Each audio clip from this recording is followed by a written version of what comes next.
Hi and welcome back to Talk on Automotive. ಇವತ್ತು ನನ್ನ channel ಅಲ್ಲಿ ಫಸ್ಟ್ ಟೈಮ್ ಒಂದು ಲಕ್ಸುರಿ ಬ್ರ್ಯಾಂಡ್ ನ ಒಂದು ಕಾರ್ ನ ರಿವ್ಯೂ ಆಗ್ತಾ ಇದೀನಿ. ಸೊ ಇಟ್ಸ್ ನನ್ other than the Mercedes EQS. ಇದು ಬಂದು ಒಂದು ಇವಿ ವೆಹಿಕಲ್ ಆಗಿರುತ್ತೆ. ಸೊ ಫ್ರಂಟ್ ಫೇಸ್ ಅಲ್ಲಿ ನೋಡ್ತಿರ್ಬೋದು ವೆರಿ ಪ್ರೀಮಿಯಂ ಇಶ್. ಇದು ಬಂದು ಒಂದು ಹೈಯರ್ ಎಂಡ್ ಅಲ್ಲೇ ಬರುತ್ತೆ. So there is no variants at Mercedes. ಇದು ಬಂದು ಒಂದೇ variant 580 variant. 580 refers to 120 kilowatt battery pack and 450 refers to a smaller battery pack capacity. So front face ಅಲ್ಲಿ ಬರೋದಾದ್ರೆ ನಿಮ್ಗೆ ಪಿಯಾನೋ ಫಿನಿಶ್ ಅಲ್ಲಿ with the Mercedes infused logo ಸಿಗುತ್ತೆ with huge Mercedes logo ವರ್ಗೆ. ಸ್ವಲ್ಪ ಆಚೆ ನಾಯ್ಸ್ ಇರೋದ್ರಿಂದ we are covering up the interior first. So interior ಅಲ್ಲಿ ನೋಡ್ತಿರ್ಬೋದು ವೆರಿ ಪ್ರೀಮಿಯಂ. ಡೆಫಿನೆಟ್ಲಿ ಇನ್ನು ಈ ಒಂದು ಕಾರ್ನ ವ್ಲಾಗ್ ಮಾಡೋ ಲೆವೆಲ್ಗೆ I have not come because the features are so many things. I need to first learn and explain it to you guys. ತುಂಬಾನೇ feature loaded car. Definitely it's a mark. So ಇಲ್ಲಿ ಬಂದು ನಿಮ್ಗೆ 56 inches hyper screen ಗಳು ಸಿಗುತ್ತೆ. Completely ಒಂದು screen ಅಲ್ಲಿ passengers ಕೂಡ ಒಂದು ಸ್ಕ್ರೀನ್ ಇದೆ. And infotainment system placed over far here and instrument cluster ಕೂಡ ಇಷ್ಟು ಎಲ್ಲೇ ಟಚ್ ಮಾಡಿದ್ರು you get leather finishes all over the dashboard. ಇಲ್ಲಿ ಒಂಥರ ಅಲ್ಕ್ಯಾಂಟಾರಾ ಫಿನಿಶಸ್ ಗಳಿದೆ and you get dual sunroof over here. So very premium. ತುಂಬಾನೇ premium ಅನ್ಸ್ತಿದೆ. Still I am not able to take in that to review this car. ಇದನ್ನೊಂದು review ಮಾಡ್ಬೇಕು ಅಂದ್ರೆ still I am little bit of ವೈಯಿಂಗ್. ಅಂದ್ರೆ proper details ನಿಮಗೆ ಕೊಡಕ್ ಆಗ್ತಿಲ್ಲ. But I am sorry for that. Definitely ಎಷ್ಟಾಗುತ್ತೆ ಅಷ್ಟು ಡೀಟೇಲ್ಸ್ ತೋರಿಸ್ಕೊತೀನಿ. ಇಲ್ಲಿ ನಿಮ್ಗೆ armrest with little bit of storage space with the cooled cabin. And ಇಲ್ಲಿ ನಿಮ್ಗೆ 2 cup holders, 2 USB type C ports ಕೊಟ್ಟಿದ್ದಾರೆ. ಇಲ್ಲೂ ಕೂಡ 2 USB ಟೈಪ್ ಸಿ ಪೋರ್ಟ್ಸ್ ಕೊಟ್ಟಿದ್ದಾರೆ. ಸ್ಟಾರ್ಟ್ ಸ್ಟಾಪ್ ಬಟನ್ ಇಲ್ಲಿದೆ. And wherever you touch it's a touch sensitive buttons. ಯಾವುದೇ ತರ ಒಂದು ಫಿಸಿಕಲ್ ಇಲ್ಲ, it's just the touch sensitive. ಇಲ್ಲಿ ಬಂದು ಎಲೆಕ್ಟ್ರಿಕ್ ಸೀಟ್ಸ್ ಅಡ್ಜಸ್ಟ್ ಮಾಡ್ಕೊಳ್ಳಕ್ಕೆ. And these aluminium finishes over the door handles, lock and lock switch and ಒಂದು window switch ಗಳಲ್ಲಿ ತುಂಬಾನೇ ಪ್ರೀಮಿಯಂ ಆಗಿದೆ. Even I freaking love this steering wheel. So ನನಗೆ Mercedes ಅಂದ್ರೆ ಇಷ್ಟ. ಯಾವಾಗ ಅಂದ್ರೆ ನಾನು ಒಂದು ಫುಲ್ ವೆಲ್ ಸೆಟಲ್ಡ್ ಆಗಿ ಬ್ಯಾಕ್ ಅಲ್ಲಿ ಕುತ್ಕೊ ಹೋಗ್ಬೇಕು. I do not want to drive a Merc, but I definitely want to drive a BMW. ಯಾಕೆ ಅಂದ್ರೆ ಅದು ಒಂದು drivers oriented car. I love to drive. So Mercedes ನ ತಗೊಂಡ್ರೆ ಒಂದು little bit of age time ಆದ್ಮೇಲೆ. So until then if you guys are over with me I definitely show you the car in the future. So ಇದಿಷ್ಟು ಒಂದು interior ಆಗಿತ್ತು. ನೋಡ್ತಿರ್ಬೋದು the overall fit and finish is top notch. Suddenly ನಾವು ಒಂದು ಬೇರೆ ಕಾರ್ಗಳಿಂದ ಇಲ್ಲಿಗೆ ಬಂದ್ರೆ it is feeling very good.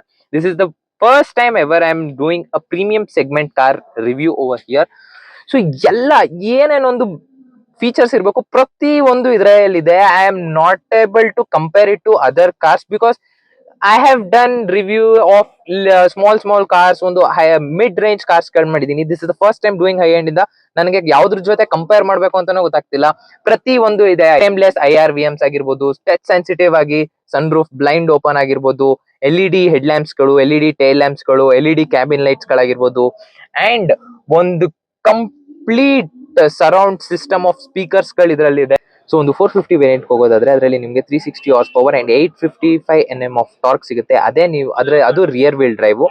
ನೀವು ಆಲ್ ವೀಲ್ ಡ್ರೈವ್ ಹೋಗ್ಬೇಕು ಅಂದ್ರೆ 580 ವೇರಿಯಂಟ್ ಗೆ ಹೋಗ್ಬೇಕು. ಅದರಲ್ಲಿ ನಿಮಗೆ 544 BHP and 1020 Nm of torque ಸಿಗುತ್ತೆ. Crazy numbers. ಡೆಫಿನೆಟ್ಲಿ ಇಲ್ಲಿವರೆಗೂ ಆ ನಂಬರ್ಸ್ ಗಳು ನಾನು ಯಾವುದೇ ವಿಡಿಯೋಸ್ ಗಳಲ್ಲೂ ಹೇಳಿಲ್ಲ. ದ ಟಾರ್ಕ್ ಅಂಡ್ ಆಲ್ ಆ ನಂಬರ್ಸ್ ಗಳು. So power wise very well done. Of course it should be. ಇದರ ಒಂದು ಕ್ಲೇಮ್ಡ್ ರೇಂಜ್ ಬಂದು 857 kilometres. So AI claimed mileage, real world mileage. ಯಾರು ಈ ಕಾರ್ನ ಓನ್ ಮಾಡ್ತಿದ್ರೆ ಕಮೆಂಟ್ ಹಾಕಿ. ಸೊ ಈಗ ರಿಯರ್ ಸೀಟ್ಸ್ ಹೋಗೋಣ, ಅಲ್ಲಿ ಹೇಗಿದೆ ಕಂಫರ್ಟ್ ಅಂತ ತಿಳ್ಕೊಳ್ಳೋಣ. So let's go to the rear seats. Rear seats ಗಳಲ್ಲಿ ನಿಮ್ಗೆ ಒಂದು ಸೆಂಟರ್ ಆರ್ಮ್ರೆಸ್ಟ್ ಅಲ್ಲಿ ವೈರ್ಲೆಸ್ ಚಾರ್ಜಿಂಗ್ ಪ್ಯಾಡ್ ಸಿಗುತ್ತೆ. ಇಲ್ಲಿ ಆಕ್ಚುಲಿ ಒಂದು ಸ್ಯಾಮ್ಸಂಗ್ ನ ಒಂದು ಟ್ಯಾಬ್ಲೆಟ್ ಇರಬೇಕಿತ್ತು, but it's missing over here. And if you don't want this you can ease it as well. Easily 3 people ಕೂತ್ಕೋಬಹುದು. Definitely being a mug who will sit 3 people. ನಾವಾಗಿದ್ರೆ definitely ಕೂತ್ಕೋತಿದ್ವಿ. You get a screen over here. Rated sunroof for the rear passengers ಇಲ್ಲಿ ಸಿಗುತ್ತೆ. Cabin lights ನಿಮ್ಗೆ all over ಸಿಗುತ್ತೆ, even in the rear boot space. Leg room, knee room, it's top notch. The comfort very comfortable. Everything is reclinable. ಈ seats ಕೂಡ ನೀವು recline ಮಾಡ್ಕೋಬಹುದು. And you have got great under thigh support, great leg room.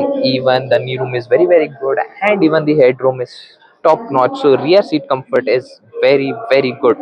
ಇದರ ಒಂದು AC vents ನಿಮ್ಗೆ ಇಲ್ಲೂ ಕೂಡ ಸಿಗುತ್ತೆ ಅಂಡ್ ಇದರ ಒಂದು B ಪಿಲ್ಲರ್ಸ್ ಗಳು ಕೊಡಲು AC ವೆಂಟ್ ಸಿಗುತ್ತೆ. Even the cabin feels very quiet enough even in this heavy noise around us outside. So ಈಗ ಆಚೆ ನಿಮ್ಗೆ ಹೋಗೋದಾದ್ರೆ ಸೊ ಸೈಡ್ಸ್ ಅಲ್ಲಿ ಬರೋದಾದ್ರೆ ಇದರಲ್ಲಿ ನಿಮಗೆ 3 to 10 ಆಫ್ ವೀಲ್ ಬೇಸ್ ಸಿಗುತ್ತೆ and 21 size of alloy wheel ಸಿಗುತ್ತೆ. Very great design alloy wheels. ಇದರ ಬೂಟ್ ಸ್ಪೇಸ್ ಬಂದು ಅರೌಂಡ್ 610 ಲೀಟರ್ಸ್ ಇದೆ. Cannot open the boot because of this pillar over here, otherwise I would have open the boot and showed you. So 610 litres very well good. It is a very huge car. So ಈ ಒಂದು ವಿಡಿಯೋಲಿ ನಾನು ತಿಳಿಸ್ಕೊಡ್ಬೇಕಾಗಿದೆ ಇಷ್ಟೇ. So ಈ ಒಂದು video ತುಂಬಾನೇ short ಆಗಿರುತ್ತೆ ಅನ್ಸುತ್ತೆ. ಲೆಸ್ ಫೀಚರ್ಸ್ ಎಕ್ಸ್ಪ್ಲೇನ್ ಮಾಡಿದೀನಿ ಯಾಕೆ as I am in an EV Auto Expo. I'm not able to clearly explain to you guys because there is background noise and ತುಂಬಾ ಜನ ಕಂಟಿನ್ಯೂಸ್ಲಿ ಬರ್ತಾ ಇರೋದ್ರಿಂದ the fluency is getting cut. ಆದ್ರಿಂದ ಒಂದು small glimpse ಆಗಿ ಈ ಒಂದು video ನಿಮ್ಗೆ ತಿಳಿಸ್ಕೊಡ್ತೀನಿ. ಸೊ ಈ ಕಾರಣ ಬಗ್ಗೆ ನಿಮ್ಗೆ ಏನ್ ಅನ್ಸ್ತು ಅಂತ ಕಮೆಂಟ್ ಹಾಕಿ. ಇಲ್ಲಿವರೆಗೂ ನೋಡಿದ್ದೀನಿ ಎಲ್ಲರಿಗೂ thank you so much for watching. Please do subscribe, like, share and comment. See you in the next vlog. Thank you.